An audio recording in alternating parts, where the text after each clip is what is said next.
apa yang Pu kena buat untuk sustain your business? Ya. Target lah, achieve target dia lah. Sebab kalau buka studio dia, kena like hari-hari upload, okay, hari ni saya kat studio, hari ni saya kat studio. Orang takkan datang sebab it doesn't work like that. Ya, betul. Sebab orang akan datang ke studio kita untuk pilih servis kita sebab kita sediakan servis yang bagus. Macam tu. Betul. So, macam mana nak approach masalah tu, preferences masing-masing. Macam tu. Storytelling pun okey ke kalau Bu. Tapi kalau kau rajin bercerita lah. Penat nak menaik lah tapi. Nak buat konten macam MS Studio lah, nampak lah. Boleh juga. Boleh juga. Kecek Kelantan tak? Masa kecek Kelantan cakap gitu. Cakap pasal vaksin. Beres. Kita jangan pecah. Asyik kita jangan pelancong. Aduh. So itulah. Kalau korang ada apa-apa soalan ke ataupun nak sharing something, silakanlah. Okay Bang Rik, nak tanya sikit Bang Rik. Ni sila. Okay, few years lah masa starting jadi photographer lah. Betul-betul starting. So I got one of the customer lah. So the customer, okay, deal, okay, on. Masa tu tahun 2013. Not mistaken lah. So dah lama jadi photographer tapi taklah macam achievement tu tak adalah banyak sangat. So try error. So one of the customer ni, dia dah okay, ambil package semua, okay, ngam. Kita ikut dia punya, okay, rentak, kita ikut rentak dia. Okay, dia nak nikah macam ni, nak outdoor macam ni, nak sanding macam ni. So kita orang ikut. So ni videographer lah masa tu. Okay, so videographer bagi package tau. So kita ikut videographer punya package lah. Sebab kita masa tu baru lagi. Lagi. Okay, so dah bayar and then dia punya masa bayar untuk masa ambil album. So masa tu buat 2 kali bayar. So tak tahu macam mana lah 2 kali bayar. So at the end customer ni masa ambil album okay, sebab dia album cepat. Lepas habis wedding seminggu nak album, kita orang pun kelang kabut buat album dia seminggu. So dapat. So masa dia ambil album dia okay sangat masa ambil album. Tapi bila dia bawa pergi parents dia bayar tau. Parents dia bayar. Bapak dia datuk, mak dia pun datuk jugalah. Oh, so datuk pada cucu ke datuk? Datuk lah. Okay, datuk pada cucu lain tu. Kan, datuk is someone yang berpangkat lah. Okay. So, bila dah sampai dekat parents diorang, suddenly cakap tak suka. And then, we ask lah kenapa tak suka. Sebab masa dekat klien, okay. Tapi kat parents tak okay. So, kita orang pun klien nak cepat, klien nak di UK. Kita orang pun ikut rentak tu. Kita orang push everything, push habis-habis. Bayangkan album seminggu, kita orang pun kelang kabut jugalah buat album seminggu tu. Nak seminggu, lepas habis wedding seminggu nak album. Sebab diorang nak fly. Okay, and then bila kat parents diorang cakap okay, diorang kata kenapa tak ada gambar family ni, kenapa tak ada gambar family ni. Kita orang kata tak mention pun kan. Kita orang cakap okay, you all nak buat. Dan kita orang nak klien nak. Actually parents dia nak gambar tu. Faham. At the end parents cakap tak nak bayar balance. Half tau berbalance. Pada 1,300 tu half tak nak bayar. Okay. So cerita tu sampai sekarang tak bayar-bayar. Kita orang jumpa klien tu buat tak kenal kita orang. Kita orang macam kita orang sedih lah. So kalau macam tu tanya Abang Rik lah pendapat. Kalau klien macam tu macam mana? Alright. Susah sikit tu tapi on the client side Bang Rip akan faham sebab datuk ni usually dia punya situasi dia adalah dia prefer dia ada preferences dia lah. Okay, so memandangkan dia lah paying customer bukannya pengantin. Okay. So memang kena ikut siapa yang membayar lah. Okay, so first thing first, I would say buat masa sekarang ni tahun bila? Tahun 2013. Okay, 2013. Anggaplah duit tu burn je. Okay. Sebab memang, okay, daripada 2013 sampai ke 2020, ada 7 tahun. 7 tahun tu, you minta tak dapat. Apa reason yang tahun-tahun akan datang, you minta lagi akan dapat. Which is, percentage nak dapat tu sangat rendah lah. Okay. Kalau tak dapat, Alhamdulillah lah rezeki. Okay, first, set your mindset that you takkan dapat dah duit tu. Memang burn, memang tak boleh buat apa. Okay. So, at least, situasi ni you belajar sebagai experience lah. Secondly, I would say sebelum nak print, make sure you clarify dengan klien, okay, ini album layout yang kami nak print. Okay. Anda setuju? Okay, setuju. Kalau dia setuju, dia tak boleh nak berbalik. Maksudnya tak boleh nak kami tak nak ni, dia tak boleh nak dispute. Once album layout dah settle, dah ready nak print, balik akan hantar ke dia, make sure ni semua gambar yang you nak print, kalau nak tukar sekarang. Kalau print yang besar tu, kalau nak tukar sekarang. Once dah print, kita consider as kerja kita orang dah settle, dan you guys akan dapat apa yang you guys dah setuju. So benda ni make sure you letak dalam your terms and conditions. Sebab tu mostly photographer dia akan terlupa nak update dia orang punya terms and condition pasal hal-hal macam ni. Contoh pasal payment apa semua tu kan.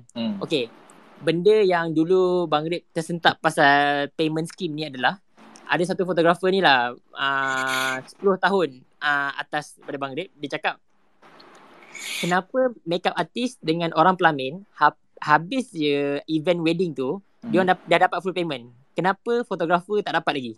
Okay, itu biasa kita selalu dengar. Faham tak? Faham.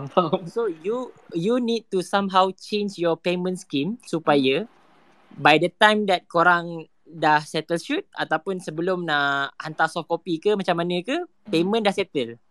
Dan album tu in my opinion tak payah nak ada tunggakan duit dah. Untuk apa kalau dia tunggak duit tu? Faham tak? Faham. So try untuk ubah the whole flow of your dealing dengan klien. Sebab macam kalau my terms and condition memang sangat strict tau. Macam okay, 50% deposit before untuk lock the job. In terms of deposit burn ke apa benda ke, kena bagi tahu. Kalau in terms of cancel ke apa benda ke, semua benda memang kalau buat terms and condition tu 10 page, buatlah 10 page terpulang. Yang penting bila dia nak petikaikan apa-apa, tak, ini terms and condition yang awak setuju. Faham tak? Faham. Sebab tu cerita lama lah, 7 tahun dah. Okay, so tak, benda tu kalau cerita lama memang tak boleh buat apa. Itu yang balik cakap. Kalau payment tak lepas dah 7 tahun ni, anggap duit tu burn je lah. Nak buat macam mana? Betul kalau lah. kita dapat, okey lah, rezeki lah. Boleh lah beli kasut kan. Sebab kita orang minta tau. Kita orang minta balik album tu nak betulkan. Tak bagi-bagi. Tak, that's the thing. Kalau macam tu, dia dah anggap sebagai benda tu dah dia diterima, dan you need to deal dengan klien lah sebenarnya. Tapi dia kan kebanyakan benda-benda macam ni jadi kebanyakan dekat freelance tau. For sure, betul. Freelance paling banyak ni. Kadang-kadang sebab for me masalah lag kita dapat pelanggan yang betul-betul memang faham, kadang-kadang belum ambil gambar dah bayar duit. Faham. Tapi itulah dia macam mana, for me my opinion pasal benda ni adalah lain orang dia dibesarkan dengan nilai-nilai yang berbeza. Ada yang jenis faham kerja orang, ada jenis tak faham. Betul. Jadi sebelum setuju dengan nak shoot apa semua tu, basically kena buat kontrak lah, orang cakap. Itulah kalau kata kontrak macam berat sangat. Terms and condition lah, terms and condition. At least walaupun sekeping kertas sebab ada bayar bila nak bayar, bila deposit, bila apa semua dia setuju, dia bayar, dia sign. Deposit burn ke apa benda ke, semua benda kena clarify. Deposit tu apa? Sebab tu itu masa starting lah. Sebelum tu okay, so sekarang saya punya term condition lain lah. So macam okay, kalau klien nak booking, okay, booking 30%, and then before wedding 30%. So bila finalize masa buat album tu, sebelum pre-album 40%. So kalau klien tak nak bayar, tak dapat album lah, saya kata terang tak dapat album. Faham. So kat situ saya pun bila dah kena sekali tu, okay, saya memang betul-betul on paper buat kesusun balik. Okay, kalau klien nak, okay, saya bagi TNC. Okay, TNC korang setuju tak TNC ni? So klien pun macam okay. Saya bukan macam certain klien kata kenapa 30%? Mahalnya. Saya kata at least kurang-kurangnya you all tak lari. Saya kata betul lah. Saya terang-terang cakap you all tak lari. Sebab you all pilih I sebab apa? Sebab my artwork ke sebab you all nak gambar cantik je? So saya kata terang lah. Saya kata terang kat dia. For me, tapi aku rasa kan, aku tak sure lah kau punya conversation dengan klien macam mana. Based on cara kau share tadi, kalau begitu dialog dengan klien, mungkin you need try to go through balik you punya conversation dengan klien before this. Kemungkinan you need to restructure balik cara you sembang dengan klien. Maksudnya dia macam soft sikit lah. Nak kata soft tak lah, dia macam lebih kepada Okay, kalau Lebih detail lah. Cakap tu lembut tapi detail lah. kalau band okay, band, okay. band lah. Okay. Kalau band pergi KFC beli snack plate, ada discussion tak? Tak ada. Order terus tak Saya nak snack plate, bayar, settle dah. So try untuk keep the conversation dengan client sort of like macam tu. Kecuali kalau benda-benda yang perlukan discussion je. Okay. Kalau dia tanya macam itulah, macam for me my style of kalau shoot wedding, aku lagi suka kalau sebelum shoot tu pun aku dah dibayar penuh dah. Itu style aku. Yalah. Kalau nak hold macam aku cakap tadi, sebelum print full payment. Terpulang lah. Tapi at least before print memang kena akur yang album layout macam tu dan dia dah setuju dan tak akan ada perubahan. Kalau macam tu, itu cerita lain lah. Okay. Yang responsibility aku cerita di 2013 tu, itu masa starting aku tak ada buat TNC apa. Sebab aku ikut pada videographer. Sebab videographer yang deal dengan aku. So videographer deal dengan Orang aku. atau orang lah ni. Videographer kata nak fotografer. So aku kata okay lah, aku shoot lah. Okay, aku tak ada hal. Okay, siapa aku bagi package kat videographer bagi kat dia. So client on. Sebab at first memang deal dengan client, bukan deal dengan parent. Faham? So bila dan payment tu deal dengan parent. So macam aku agak macam kenapa macam ni.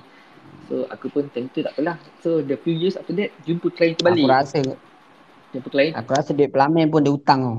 Tak tahulah, tapi orang besar-besar jugalah tengok. And then dia cousin Fatih Latif. Dia cousin Fatih Latif. Aku tak tahu tau. Aku pergi wedding tu masa aku shoot nikah. Aku jumpa Fatih Latif. Aku cakap okay, aku tak tahu detail pasal customer macam tu. Memang tak tahu langsung detail. Dia bila dah cakap okay, dia ni okay, orang ni okay, shoot dia. Suddenly masa aku pergi shoot, aku jumpa Fatih Latif. Aku cakap okay. So aku tak sangka pula event ni besar. So aku cakap tak apalah. So aku baru starting, aku tak boleh kisah sangat pasal harga tu. Tapi bila dia buat few times tu macam, tapi artis ni banyak hutang kah? Dulu aku buat event. Mani Zaidi pun pernah hutang kah? Oh ya ke? Kalau nak ikut kau macam kau 2013 aku lebih kurang lah. Dekat 10 tahun juga. Malah lah kan. Macam dia cakap lah, memang dan tu tak dapat. Entah-entah dia pun dah lupa benda. Faham. Sebelum semua seronok sembang, aku nak cakap kita habis pukul 11 lah. Okay. Sila. Okay, boleh.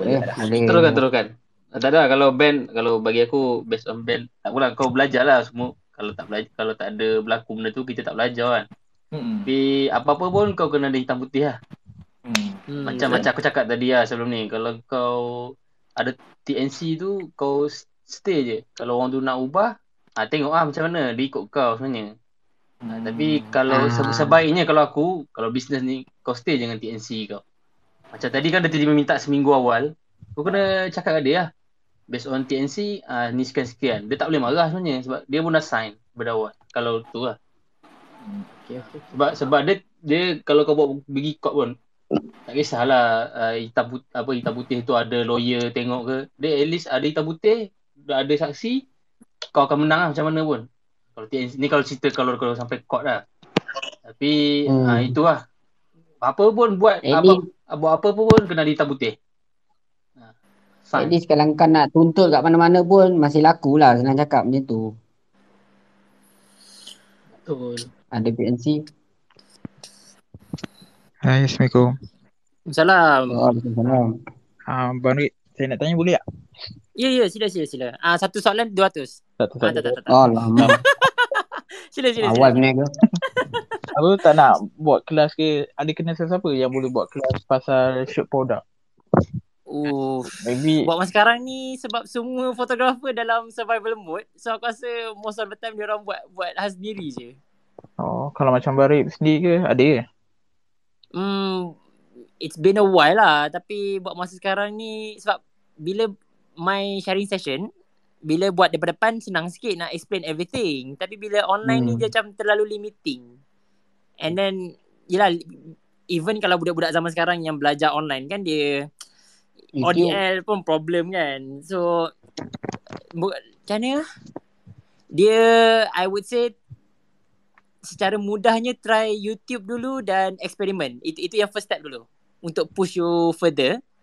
Lepas tu later on baru you try cari macam like people yang boleh guide you untuk dapatkan apa yang you nak. Faham tak? Alright. Sebab ada satu macam mana masa balik 2 tahun lepas kot, masuk satu kelas ni, dia kata problem bila saya buat mengajar ni, selalunya orang yang datang kelas dia akan buat hasil macam dia. Dia kata I don't want that. I want you to create your own dan saya akan assist you buat apa yang you nak. So sekarang ni sebab kalau macam Zudin, my opinion is sekarang ni you punya level macam ni? Baru nak start ke baru, faham tak? You punya level macam ni sekarang? Nak start lah. Tapi tu lah, saya tak tahu nak shoot produk tapi tak tahu nak shoot produk apa. Lepas tu macam contoh kalau nak publish ke kan, kita punya artwork kan. Contoh apa panggil copyright. Kan contoh macam sebab takut, sebab saya nanti maybe kalau nak open produk photoshoot pun, kalau nak post mesti nak saya buat FB ads ke apa kan. Tapi takut tu lah copyright benda-benda tu. So macam baik copyright yang apa tu? Copyright contoh kita shoot produk apa-apa produk lah macam takut dia ni company lain dia saman kita macam tu. Macam tu lah. Tak pun macam baik cara mudah for me, dekat Photoshop dia ada satu features ni, nama dia clone stamp dengan healing brush. Padam je benda tu. Padam je every logo dekat tu, sebab you nak tunjukkan you pandai shoot produk yang packaging macam ni. Faham tak? Pencuci muka tak mesti ada satu je. Dia mesti ada banyak lagi. Faham tak? Tapi kalau macam big brand, for me lah, kalau local brand mungkin dia menggelupur sikit lah. Tapi kalau big brand, tak rasa dia kisah pun. Sebab kalau tengok ada satu video TikTok ni, dia shoot Ferrero Rocher guna phone. Dia shoot Coca-Cola, Sprite. I don't think that company besar macam tu akan saman. Faham tak? Kalau macam abang ni dulu waktu start buat shoot produk ni kan, macam ni maksud saya kan, just ambil produk mana yang ada contoh kat rumah ke kan, kita punya apa-apa, lepas tu just ambil, lepas tu just post je lah ke, kumpul dua awak tu ke, buat jadikan satu macam itu yang Barik cakap tadi. My opinion is you need to think of a strategy macam mana you nak dapatkan attention orang, yang bahawasanya orang tahu Zudin adalah fotografer produk. You kena ada strategi tu dulu. Maksudnya you kata aku nak shoot gambar, aku nak post dekat Twitter, aku nak post dekat Instagram, aku post dekat ni. Apakah membezakan Zudin dengan produk fotografer yang lain? Apakah perbezaan dia? Faham tak? Sebab sekarang ni macam Badik cakap tadi, kita dalam wedding industry, masalah kita adalah kita ada lambakan orang yang boleh beli kamera. Dan bila dia beli kamera, dia tak gambar, dia meletak preset apa semua tu, gambar jadi. Tak salah, okey je. Sekarang ni untuk create macam mana? Untuk kita dapatkan klien yang nak kita, you need to think differently. You need to think macam aku kalau orang lain kalau guna gelas IKEA contoh, dia shoot, dia akan dapat hasil macam ni. Tapi aku ada direction aku ada creative direction yang buatkan benda ni nampak kreatif, nampak interesting. So itu yang dinamakan sebagai portfolio yang berkesan, daripada setakat gambar produk post. Sebab benda tu you're not gonna be different than other product photographer. You need to find your different. Faham tak? Faham. So berbalik pada yang cakap dekat Pu tadi, try untuk strategize. Fikir ke depan lagi. Kalau nak post kat TikTok, macam mana you nak post TikTok yang orang akan tengok? Kalau nak post dekat Instagram, macam mana you nak buat satu post tu semua orang tengok? Letak hashtag lah. Tak, think bigger. Sebab hashtag semua orang boleh buat. Sekarang ni buat apa yang orang lain tak boleh buat. Macam let's say lah, if you go through my Twitter ataupun my Twitter kat Flower Studio, benda yang kita orang cuba create, cuba post adalah, kalau anda hantar produk dengan kami boleh buat macam ni. Kami tak macam studio lain. Contoh, itu pendapat Bang Rip lah. Sebab situation Zudin sekarang macam you baru nak start. So bila nak start tu, you susah nak stand out daripada orang lain. Sebab semua orang akan buat apa yang Zudin dah fikir. Sekarang ni Zudin kena fikir jauh lagi. Mungkin boleh buat benda ni kreatif lagi. Ataupun sekarang kan tengah famous buat video komersial kan. So mungkin boleh try macam tu. Kalau setakat FB ads dengan hashtag, semua orang boleh buat. Try think bigger lagi. Fikir jauh lagi. Kalau pendapat aku lah, kalau Zudin cakap baru nak start, apa yang Arif cakap tu betul lah. Kau kena rare. Maksudnya bagi aku rare lah. Jangan buat benda orang sama. Buat benda lain. Tapi kalau dari segi di pandangan aku lah, kalau dari segi kau nak dapatkan klien tu, let's say kau dah buat semua, cari buat, tak ada klien. Ni cara aku lah dulu masa aku start dulu awal, aku approach klien. Kau memang malu sikit lah, tapi at least kau dah dapat first client untuk ni lah. Tak kisahlah macam mana kau approach klien, kau tunjuk apa ada, kau approach lah, contoh kau approach 10, at least satu lekat tu jadi lah. So dari situ kau boleh jadikan tu as portfolio kau juga lah. So buat betul-betul lah. Ni katakan kalau kau dah buat semua Arif cakap, kau tak buat, tapi tak jadi kan, tak ada klien nak melekat. Tapi itu cara aku lah. Aku dulu macam tu lah. Tak ada klien melekat, so aku approach satu company, tak kisahlah brand ke apa, produk kan. Aku cakap aku nak buat photoshoot ni, nanti bincang lah dengan dia TNC macam mana kan. Tapi macam aku dulu, sebab aku pun time tu budak lagi, so aku cakap tak apalah, aku shoot free, lain semua kau tanggung. Tu time aku kecil lah, aku budak lagi. So tu first job aku dulu, sebab aku tak ada portfolio apa, aku tak ada brand nak shoot. So aku try macam tu lah. So dari situ bila daripada brand ni, dia selalu kalau dulu brand selalu akan tag kau as photographer lah. Tapi sekarang dah tak lah. Tapi aku itulah, tu yang lepas tu dapat klien. Sampailah aku dah stop sekarang lah. Itu pandangan aku. Tak, itu yang balik cakap tadi. You need to think macam mana nak stand out daripada orang lain. Macam mana orang nak nampak you punya kerja. So macam ada orang dekat Twitter kan, dia kata buatlah resume guna template macam ni, akan nampak lebih stand out daripada orang lain. Contohlah ni kalau cakap pasal resume lah. So anggap your portfolio tu sebagai your resume. Faham tak? Okay, faham. Okay, terima kasih. Sama. Tak. Kayaknya sekarang ni think je. Think bigger. Lepas tu saya nak tanya, kalau macam tadi sebut pasal TNC kan, ada kat sini macam yang wedding photographer ke, macam studio ke, gunakan TNC tu daripada peguam ke? Maksudnya ada di mana-mana firma peguam ke memang buat sendiri TNC tu? Maksud saya nak tahu kalau buat sendiri punya TNC tu valid ke benda tu, sebab kita tak ada deal dengan mana-mana peguam kan. So kalau mana nak fight sama ke benda tu valid ke? Dia for me benda ni memang kalau boleh deal dengan peguam untuk tengok balik apa benda, macam bagi balik fikir balik macam mana nak susun jawapan ni. Okay, first, kalau you ada kawan peguam akan memudahkan, sebab kalau you dah buat terms and condition, boleh minta tolong dia tengokkan je lah. Sebab taklah sampai tahap you kena hire peguam untuk buat. Tapi kalau tak sure lah peguam ada servis buat terms and condition, tidak. Tapi kalau ada kenalan yang boleh tengokkan, it's good enough. Tapi in terms of apa benda yang nak tulis dekat terms and condition ni, dia macam ni tau. Dia anggap tu sebagai siapakah klien. Klien tu isi nama klien kat sini. Faham tak? Siapakah jurufoto? Zudin contoh. Bayaran terms and condition pula. Macam payment scheme macam mana? Deposit berapa?